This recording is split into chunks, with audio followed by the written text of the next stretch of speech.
मैं निवेदन करूंगी, बार बार क्यों टोका जाता है महिलाओं को, उसके पीछे कारण है। आप सोने की भांति हो।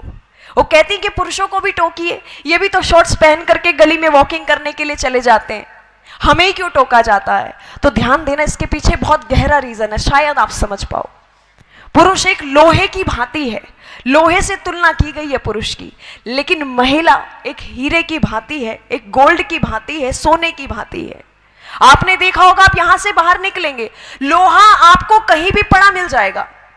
जहां कहीं भी आपको पता चले कि लोहे का काम यहां होता है, तो दुकान से बाहर पड़ा हुआ है, कहीं भी रास्ते में पड़ा हुआ मिल जाएगा, उसकी कोई देखरेख के लिए सिक्योरिटी वगैरह नहीं है। लेकिन जब आप कोई ज्वेलरी खरीदने के लिए जाते हो, गोल्ड और डायमंड की, तब भी यही स्थिति होती है क्या?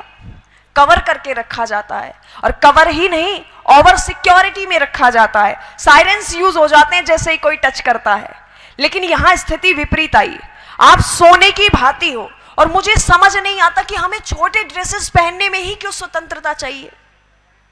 हमें पढ़ने के लिए स्वतंत्रता क्यों नहीं चाहिए? हमें बाहर निकलने के लिए स्वतंत्रता क्यों नहीं चाहिए? हमें कुछ अचीवमेंट्स लेने के लिए स्वतंत्रता क्यों नहीं चाहिए? क्या छोटे कपड़े पहनने से ही स्वतंत्रता मिलेगी हमें?